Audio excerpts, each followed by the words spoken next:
हम सभी को पुलिस और कोर्ट कचहरी का मामला पता ही है। सिर्फ पैसों से ही मदद मिलती है और सिर्फ पैसे और रसूख वालों की ही चलती है। लेकिन इसके विपरीत कुछ ऐसे लोग भी होते हैं जो आपको अपने सत्य नीति पर चलकर न्याय भी दिलाते हैं। तो ऐसे ही एक सब्जेक्ट पर इस चल रहे वीकेंड पर जी5 ने सत्यम नीथियुम नाम से सीरीज रिलीज़ कर दी गई है। अब ये सीरीज़ तमिल इंडस्ट्री से एक कोर्ट रूम ड्रामा है, तो एक इंस्पिरेशनल सीरीज़ है। मैं आपको स्टोरी बताता हूँ। कुप्पूस्वामी नाम का एक बूढ़ा आदमी कोर्ट के सामने अपने आप को आग लगाकर जान दे देता है, क्योंकि उसकी बेटी का किडनैप हुआ है और पुलिस ने ना तो कुछ सुना है ना तो कोई कार्रवाई की है।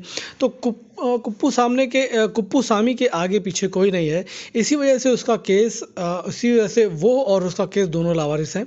तो इसी कोर्ट में एक साधारण से दिखने वाले मगर सारे सेक्शन और सारे कानूनी दांव पेच जानने वाले वकील सुंदर मूर्ति भी रहते हैं, मतलब काम करते हैं। लेकिन अब वो केस नहीं लड़ते, क्योंकि यंग एज में एक लड़के का केस हार जाते हैं और वो लड़का वहीं कोर्ट में छत से कूदकर जान दे देता है। तो इसी गिल्ट में उन्होंने उसके बाद से कोई केस ही नहीं लड़ा, सिर्फ नोटरी और टाइपिंग से वो का ही काम करते हैं। तो इसी वजह से उनको उतना सम्मान नहीं मिलता, ना तो घर में ना तो बाहर। तो एक दिन सबके ताने सुनकर सुंदर मूर्ति उस कोर्ट में जलकर आत्महत्या करने वाले लावारिस कुप्पूस्वामी का केस सरकार के खिलाफ लड़ने के लिए रेडी हो जाते हैं अपनी जूनियर अरुणा के साथ।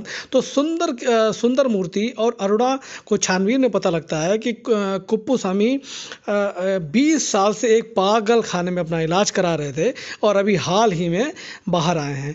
और जिस किडनैपिंग हुई अपनी बेटी की बात कर रहे हैं वो 20 साल पहले 3 साल की उम्र में अपनी गायब हुई बेटी की बात कर रहे हैं। मतलब कोई सुराग ही नहीं, कोई पहचान, और फिर उनकी बेटी के कोई सुराग नहीं, कोई पहचान नहीं, कोई फ़ोटो नहीं है। तो ऐसी सच्चाइयाँ भैया सामने आती हैं। फिर दोनों छानबीन स्टार्ट करते हैं। फिर करते करते इतनी मतलब ऐसी सच्चाइयाँ फिर सामने आएंगी जिसकी कल्पना ही नहीं की गई होगी। तो सुंदर कीर्ति और अरुणा को क्या सच्चाई पता चलेगी? क्या कुप्पूस्वामी सही बोल रहा था? उसकी बेटी को क्या हुआ? इन सारे सवालों के जवाब इस सीरीज सत्यम नीथियुम में मिलेगी। तो एक साधारण तरीके से एक क्वालिटी सिनेमा बनाया गया है। सीरीज़ का मोटिव सिर्फ यही है कि पैसे के लिए तो भैया सभी लोग काम करते हैं, मगर कुछ लोग ऐसे भी होते हैं जो पैसे की परवाह ना करते हुए उन्हें सिर्फ लोगों को न्याय दिलाना है।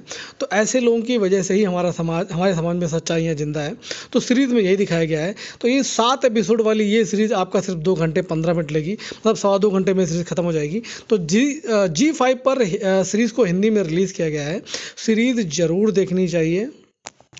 लगभग सारी जानकारी मैंने आपको दे दी है और सारी इन्फॉर्मेशन मैंने आपको दे दी। इन्फॉर्मेशन अच्छी लगी हो तो लाइक सब्सक्राइब करना मत भूलिएगा। एक क्वालिटी सीरीज़ है और ज़रूर से देखना चाहिए। इंस्पिरेशनल सीरीज़ है, ज़रूर आप इंस्पायर होंगे, तो सीरीज़ ज़रूर देखनी चाहिए।